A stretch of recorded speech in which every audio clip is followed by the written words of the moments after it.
Baik, sebelum kitab Hikam kita hadirkan muqaddimah, yaitu kitab fikih dengan Mukhtasar Abi Suja', kitab takrib kita baca, dan nanti akan kami hadirkan penjelasan yang kami ambil dari beberapa kitab tentunya. Kita masuk faslun fi bayanin najasati wa izalatiha. Ini tentang bagaimana kita tahu najis. Bayanin najasat, keterangan tentang najis, dan keterangan tentang bagaimana mensucikan najis. Di majelis ini pernah kami hadirkan fikih najis, tapi kita membaca takbil barokah agar mendapatkan keberkahan sang pengarang. Qala Imam Abi Suja' rahimallahu ta'ala, nafa'ana Allah bihi wa bi ulumihi wa bi ulumi masyaikhihi wa talamidati fid dharain, amin. Ila anqal faslun fi bayani najasati wa izalatiha. Wa kullu ma'in, semua yang mengandung bebasahan atau cair bebasahan, bukan ma'i cairnya, bebasahan. Kharaja minas sabilaini, keluar dari dua lubang, lubang depan, lubang belakang, najisun najis. Illal mani, kecuali mani. Yang keluar dari lubang depan, lubang belakang adalah suci. Kecuali air mani, kalau air adalah najis. Yang keluar dari lubang depan dan lubang belakang adalah najis kecuali air mani. Dalam madhab kita Imam Syafi'i, madhab Imam Malik, madhab Imam Ahmad bin Hanbal, disebut mani itu najis. Kenapa? Itu asal manusia, dan manusia mulia. Wa qad karramna bani Adama, Allah telah memuliakan anak Adam, maka mani suci. Misalnya, mohon maaf, ini suatu ketika mungkin ada mani yang kena sarung, maka sarungnya dipakai sholat sah, karena mani adalah suci. Baik, kita baca dulu keterangannya, nanti kita baca nasnya agar kita mendapatkan keberkahan. Sebab kitab itu ditulis dengan niat, pengarang itu nulis dengan ikhlas. Berarti itu ditulis pada abad keempat, sampai sekarang masih dibaca dan disyarahi, dijelaskan. Wa ghuslu jami'il abwali wal arwati wajibun. Kemudian karena najis, mensucikan semua air kencing dan kotoran al-bwal itu yang keluar dari jalur depan selain mani tadi, wal arwath yang keluar dari jalur belakang, wajibun, wajib. Mensucikan najis adalah wajib. Caranya nanti kita jelas. Kita baca teksnya dulu. Illa sobi, illa baulas sobi. Kecuali kencingnya anak kecil, alladzi lam ya'kulit ta'ama, yang belum makan makanan. Fa innahu yathuru, maka itu bisa disucikan birasyid, cukup dengan memercikkan al-ma'i, air, alaihi, kepada tempat yang terkena najis tersebut. Najisnya bayi. Ini bacaan nasnya, nanti kita punya cara dulu untuk memahamkan dengan fikih praktis kita. Wala yu'fa an syai'in, tidak akan dimaafkan dari najis-najis tersebut, minan najasati illal yasir, kecuali yang sedikit, minad dammi, dari darah, wal kaih, dan nanah. Yang dimaafkan hanya darah yang sedikit dan nanah.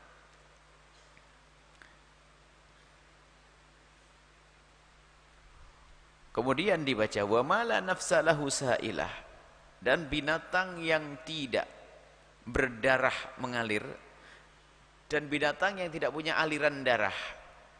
Seperti kita kan ada otot-otot yang di dalamnya ada darah, urat-urat yang ada darah. Kalau binatang tidak punya aliran darah seperti lalat, idza waqa'a fil ina'i, lalu jatuh di wadah, wa mata fihi, lalu mati di dalamnya, fa innahu la yunajjihu, maka itu tidak akan menajiskannya. Ini memang ulama dulu itu mencatat itu begitu. Itu rumus. Dan yang menjelaskan yang ngajar nanti. Makanya kalau membaca kitab takrib khataman saja enggak paham dia. Harus ada penjelasan yang rinci nanti. Wal hayawanu kulluhu thahir, semua binatang itu suci kalau hidup. Illal kalba, kecuali anjing, wal khinzira, dan babi. Wa ma tawallada minhuma, dan anak daripada anjing babi. Anjing punya anak laki-laki ganteng, najis misalnya. Atau anjing tak taunya lagi cocok sama kambing, anaknya tetap najis. Biarpun keluar kambing bentuknya. Terbukti ya. Ini ada kambing betina ketemu sama anjing laki-laki dan nggak ada pejantan kambing di situ. Tiba-tiba hamil tuh kambing, keluar mbek juga najis. Ini itu nggak ada. Wal maitatu kulluha najisatun, semua bangkai itu najis illa samak, kecuali ikan, wal jarad, belalang, wal adami, dan anak adam. Kita tuh suci. Wa yughsalu wal ina'u, akan dicuci sebuah wadah min wulughil kalbi, daripada terkena jilatan anjing, wal khinjiri, dan babi, sab'a marratin 7 kali, ihdahunna biturabi, salah satunya adalah dengan debu. Wa yughsalu min sa'irin najasati, dan dicucikan dari najis yang lainnya marratan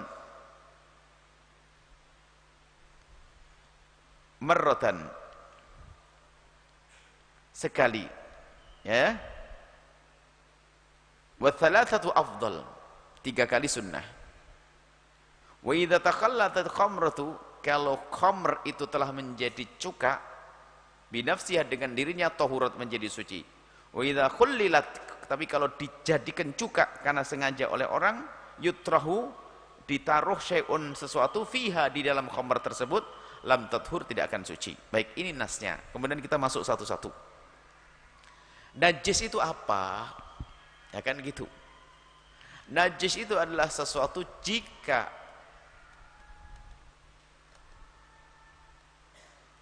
najis adalah sesuatu yang dimakan haram. Dimakan haram najis. Tapi tidak semua yang dimakan haram itu najis. Hah? Racun haram membunuh, tapi nggak najis dia. Jadi yang namanya najis adalah sesuatu yang dimakan haram dan jika nempel di badan atau baju atau tempat menjadi sebab sholat tidak sah. Contoh racun tikus. Anda sakui, ya sah sholat Anda. Racun tikus haram diminum karena racun, tapi tidak najis. Ya, tapi kalau Anda menyimpan benda antik, namanya kotoran kambing, Anda taruh plastik, Anda sakui haram kotoran kambing Anda makan, sama dengan racun haram dimakan, cuman bedanya kalau kotoran kambing karena dianggap najis menjadi tidak sah. Jelas ya? Jadi tidak semua yang haram najis, tapi kalau najis pasti haram dimakan, kemudian dia menjadikan sebab sholat tidak sah kalau nempel di badan, di baju, dan di tempat yang kita pijak. Itu najis. Najis itu apa sih? Ada berapa najis? Najis itu apa saja? Ringkasnya begini, tidak usah kemana-mana. Saya simpulkan dalam praktis, najis ada 7, pernah diajarkan di sini. Hanya ini karena sesuai dengan syarah kitab, kita ulang lagi. Najis hanya 7, tidak usah mikir yang lainnya. Selebihnya jangan dianggap najis. Najis yang pertama sesuai dengan kitab ini adalah semua yang keluar dari lubang depan, lubang belakang, ini bahasa isyarat semua sudah paham, bukan pintu lah. Lubang depan, lubang belakang, air kencing dan buang air besar, semua yang keluar dari lubang tersebut adalah najis. Baik dari manusia atau binatang. Ini ada saya tambah ya. Baik manusia atau binatang. Sama, kalau itu binatang ya najis keluar dari jalur depannya. Pipisnya anjing, kambing najis. Empupnya juga najis, sama. Manusia, baik manusia atau binatang. Yang keluar jalur depan, jalur belakang najis, baik dari manusia atau binatang. Jelas. Kecuali mani. Mani itu suci karena bakalnya anak Adam. Mani. Selesai. 1. Yang kedua yang disebut najis adalah muntahan. Di sini tidak disebut. Muntahan. Muntah. Sebetulnya kalau dikembalikan semua yang keluar dari dalam sini. Ini tempat najis, makanya tidak usah sombong kita itu. Keluar ke atas jadi najis, ke bawah tetap najis. Memang kita itu mau sombong, nggak malu kita ini. Hah? Ya, najis muntah. Termasuk muntahnya bayi, najis. Coba nanti cara mensucikannya saja yang perlu dijelaskan. Jelas? Muntahan. Baik, ya, jelas. Yang ketiga adalah darah segar, namanya adam, atau darah busuk namanya qaih. Darah busuk namanya nanah.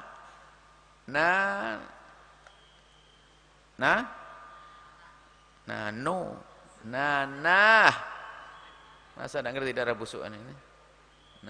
Saya nasi kacau nih ya. Ya, najis, darah seger atau darah busuk. Darah busuk. Kalau darah itu sampai dibiarkan akan jadi nanah.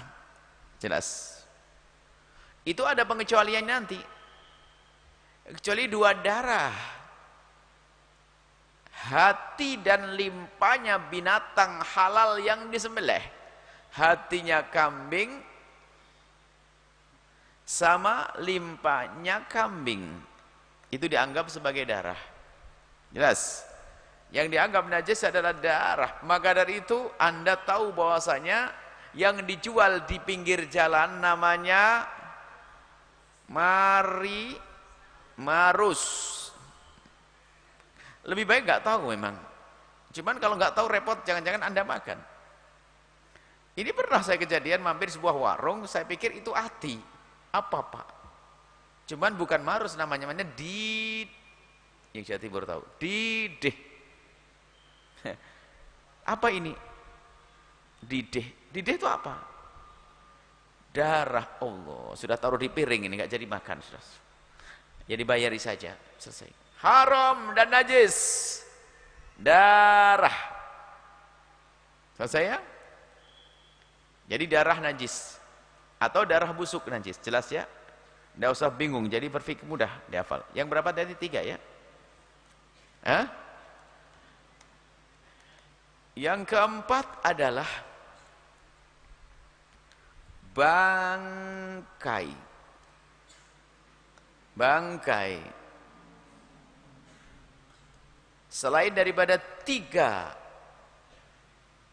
bangkai, semua bangkai adalah najis selain daripada 3. Selain daripada bangkainya belalang, bangkainya ikan, dan bangkainya manusia. Nah ya. Bedanya yang 2 boleh dimakan, yang 1 jangan dimakan. Belalang boleh dimakan, bangkai ikan boleh dimakan. Maksudnya ini, kalau manusia jangan. Jadi bangkai. Bangkai itu begini, apa sih bangkai dulu kita harus taruh. Bangkai adalah, ada 2 definisi bangkai. Yang pertama adalah binatang yang halal dimakan, ayam, kambing. Ingat, binatang yang halal dimakan tapi mati tanpa disembelih, dicekik. Ayam dicekik, bangkai. Ayam ditabrakin kereta api biar mati, bangkai. Ya, jadi binatang yang halal dimakan mati tanpa sembelih. Bangkai yang kedua adalah bangkai kedua adalah binatang yang haram dimakan biarpun disembelih. Tikus, ular disembelih, bismillahirrahmanirrahim, tetap bangkai. Haram, jelas? Harus gamblang. Berarti kalau ada kambing mati nggak disembelih namanya bangkai. Tikus disembelih, bangkai. Haram, najis dan haram. Selain daripada apa tadi? Belalang, ikan, manusia. Belalang boleh dimakan, ikan boleh dimakan, manusia tidak boleh dimakan. Belalang jelas, ikan masya Allah, alhamdulillah. Alhamdulillah, coba kalau seandainya ikan yang harus disembelih, kayaknya orang Indonesia yang paling susah karena doyan teri. Alhamdulillah, nggak usah disembelih. teri, bayangin suruh nyembelih teri. Subhanallah, ya ini tidak usah disembelih teri, biarkan lengkap utuh kepalanya. Selesai. Jadi harus paham betul, belajar fikih nggak boleh setengah paham. Maka sengaja saya gambarkan 7 tok man. Kalau sudah selesai 7, nggak usah mikir yang lainnya. Kemudian yang keberapa? 5. Semua ada di sini, cuman saya jejer saja. Ini di sini diacak oleh beliau. Yang kelima adalah cairan, jangan dirubah. Cairan yang memabukkan, tapi memabukkan bukan cair nggak najis. Botol memabukkan, botol, anda najis. Tapi kalau isi botol memabukkan, isinya itu yang najis, botol. Cairan yang memabukkan, maka pil-pil yang memabukkan tidak najis. Cairan yang memabukkan, dalam bahasa lain khamr, minuman keras, minuman beralkohol. Jelas? Minuman atau cairan yang memabukkan itu najis. Dapat berapa? 5. Yang keenam adalah anjing dan keturunannya. Terserah menikah sama siapa saja pokoknya. Anjing dan keturunannya najis. Jelas? Yang ketujuh adalah babi dan keturunannya. Sudah. Ada berapa? 7 sudah. Jangan mikir yang lainnya nanti. Hah? Ingus. Najis tidak? Ingus warnanya biru. Hah? Masih ada yang diam kayaknya belum. Enggak hafal 7 kayaknya. Memang saya nyebut ingus tadi. Ingus disebut tidak? Najis tidak? Ya, enggak. Makanya kalau ikut sholat boleh pulang, ingus ini boleh. Jelas? Jadi enggak boleh ragu fikih itu. Ludah. Dahak. Dahak. Ini harus yakin betul. Belajar fikih itu enggak boleh setengah-setengah. Saya enggak nyebut kok apakah dahak 7. Yang ketiga dahak enggak ada kan? Ya sudah, jangan pusing. Jadi sekarang itu ilmu itu harus yakin. Anggap saja nih biar ingat betul, saya buat contoh ingat. Suami ibu pakai baju itu sebulan sekali gantinya. Baju putih langsung jadi hitam. Dakinya setengah senti. Baunya masalah satu kampung. Biar tidak lupa ini. Najis tidak bajunya? Daki, bau. Enggak. Jangan keterlaluan suamimu tuh. Jadi harus paham betul, enggak boleh, enggak. Jadi harus selesai sudah. Saya lanjutkan sini. Karena dulu pernah kami sampaikan sini hanya karena sesuai dengan syarah kitab ini. Dan semua najis wajib disucikan tadi katanya. Semua najis itu wajib disucikan sesuai dengan nas kitab ini. Tahu dulu ya najis itu ada 7 begitu. Tidak saya sambung ini karena nanti ada panjang kisahnya. Mungkin selama beberapa minggu pekan ke depan kita bicara tentang najis. Najis ini penting sekali supaya Anda tidak ragu-ragu. Ada orang bingung najis. Keringat tidak najis, dahak tidak najis, ingus tidak najis, kotoran kuping tidak najis. Cuman ya jangan dikumpulin maksudnya, bukan ini hanya sekedar bicara tidak najis nanti. Selesai? Baik. Baru nanti baik. Kemudian insyaallah nanti pertemuan selanjutnya ini pokoknya hafal dulu 7 dihafalkan. Kita langsung kepada hikamnya bin Atha al-Sakandari. Karena ini tambahan, fikih ini adalah tambahan, kita kasih muqaddimah. Cuman 7 dulu, kalau enggak hafal enggak boleh ngaji bulan minggu depan.